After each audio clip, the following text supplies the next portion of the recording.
Great to have you with us on this Wednesday, and it's great to be back with you. Thanks for making us a part of your day. We begin this time with the race for the White House. We're in the middle of a critical two-week stretch that began back on Super Tuesday here in Virginia and elsewhere and continues through the battleground states of Florida and Ohio on the 15th. Last night, Michigan was the big prize, and Donald Trump and Bernie Sanders both emerged victorious. Correspondent Tom Yamas reports from Jupiter, Florida. Overnight, Donald Trump with a power play, winning in Michigan, Mississippi, and Hawaii, showing more and more he can win all over the map. There's only one person did well tonight, Donald Trump. Trump sarcastically taking on the anti-Trump movement. I want to thank the special interests and the lobbyists. To raise that much money that quickly is a pretty good feat, right? From attack ads, Donald Trump hasn't served this country a day in his life. To Mitt Romney's robocalls, it couldn't slow Trump. And I don't think I've ever had so many horrible, horrible things said about me in 1 week. And Trump taking offense to Romney knocking his businesses. Trump products on full display at his news conference. Trump water, Trump wine, even raw meat. And we have Trump steaks. And by the way, if you want to take one, we'll charge you about, what, $50 a steak. And don't forget Trump Magazine. Here, take one. And when the stunts were done, Trump calling on the Republican Party to unify and unify behind him. I say, let's come together, folks. We're going to win. I say, let's come together. But the race is still far from over. I asked Trump about his next target, Florida. Right now, you're being outspent 2-1 in Florida. Does that worry you at all? Part of the beauty, look, I have much more money than all of them put together times 20, okay? But I'm a businessman. I don't have to spend. Why should I spend the money? Senator Ted Cruz may be one reason why. Still taking the fight to Trump. Last night, winning in Idaho. At this point, our campaign has beaten him not once, not twice, but 7 times. And another brutal night for Senator Marco Rubio, finishing last in Mississippi and Michigan, but still holding out hope for his home state of Florida. Buckle up your seatbelts. This is going to be the slide. He's got to put more. Ohio Governor John Kasich vowing to stay in the race even though he has yet to win a single contest. He says he will win his home state. And Donald Trump calling Florida his second home, saying he will win here. Tom Yamas, ABC News, Jupiter, Florida. With us now, Politico reporter Eli Stokols. Welcome back. It's good to have you with us. Good to be with you. As I said a moment ago, we're in the middle of a 2-week sprint with enormous implications, the race being shaped before our eyes. It began with that mega battle, the so-called SEC primary, Tuesday, March 1, a contest or a set of contests that encompassed a big part of our viewing area, Virginia, running through the 8th to the 15th, the race taking shape before our eyes, and there are some fascinating contours that we can talk about now that weren't available, that weren't there 9-10 days ago. Well, what we've seen is that really the status quo remains unchanged, right? Donald Trump is still the clear front runner. It's not clear that he's going to get to 1237 and get the delegates that he needs to win this nomination outright heading into the convention. But right now, the best chance anybody has to stop him really is a contested convention. Ted Cruz not ready to admit that yet, but what you have with 3 alternatives to Trump still splitting the anti-Trump vote in this race, you see Trump continuing to rack up wins. Mississippi, not a shock that Donald Trump won down there, right? He's just dominated these southern states that are sort of front-loaded to the front end of the nominating contest calendar. But Michigan last night was perhaps a test of whether or not, an early test of whether or not the anti-Trump advertising, the Mitt Romney speech, any of that, the sort of hardening establishment opposition to Donald Trump, was a test of whether any of that was resonating, whether it was working. Doesn't seem like it has yet, although here's the thing. They were not, you know, the groups that are spending a lot of money in Florida, they weren't on the air much in Michigan or Mississippi. And so Trump last night was crowing about all the money the special interests spent. You know, thank you so much for doing this and getting my voters to make sure they went and vote. That's Trump being clever. That's not exactly right. A lot of what Trump says is indisputably true. You have to give him that when he says Marco Rubio had a bad night. I'm the only one who won. I mean, a lot of what he says you can't argue with. But this notion that he's taken the establishment's best shot already and survived, not quite. He's going to take it this week. That package said that he's being outspent in Florida 2-1. I think it may be something more like 4-1 when you consider Marco Rubio's super PAC and all the outside groups spending. The problem at this point is that Ted Cruz is 3rd right now in Florida. He's the only one with any reasonable momentum playing down there. And Marco Rubio, who is basically you know, he has to win Florida or it's going to be a real short walk home. He is, by all accounts, fading from this race.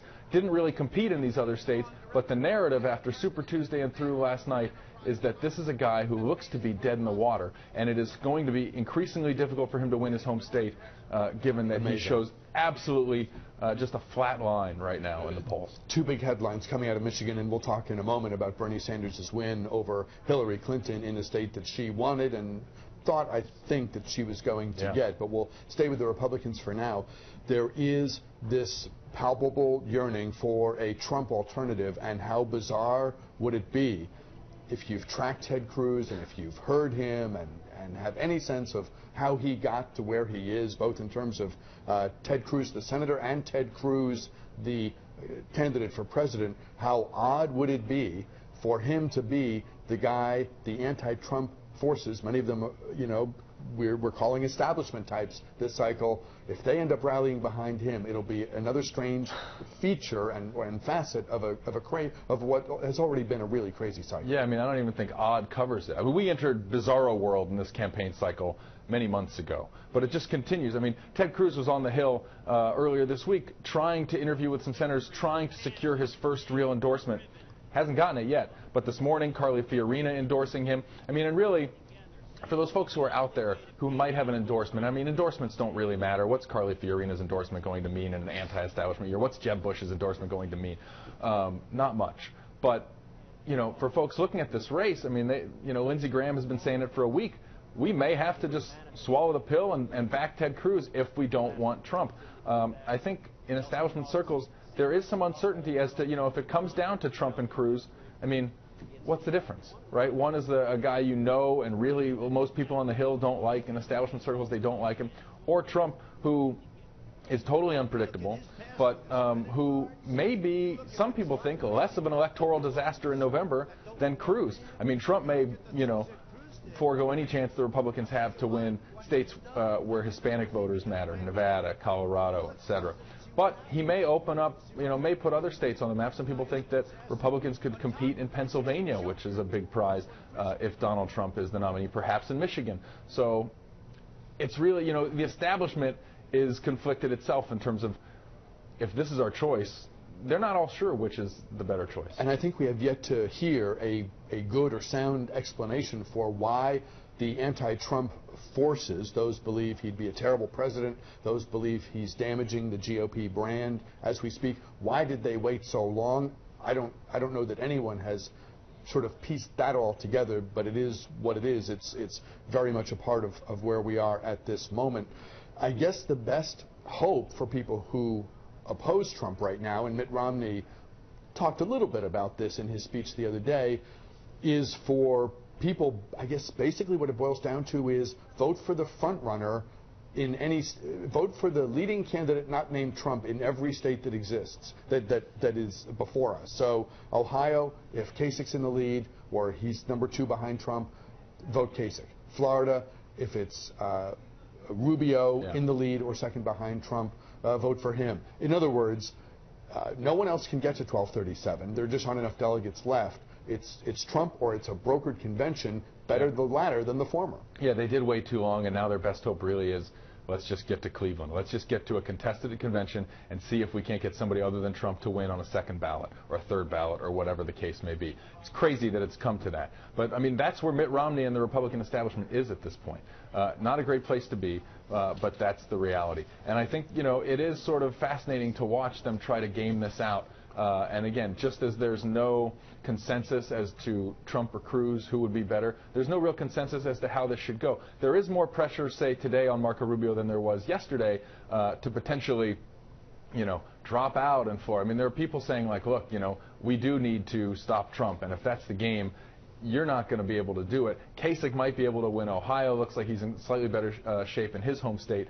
But, you know, there are going to be some people talking more about that this week because, you know, Rubio's claim that he's going to win Florida looks dubious given just the complete, you know, I mean, it's just obvious his momentum has stalled. And given his failure to perform better than he has up until now, coupled with a non-victory, a loss in Florida, surely it's the end. Well, and he's won 2 states. John Kasich, who we're talking about as having a better chance to win Ohio, hasn't won anything yet outright.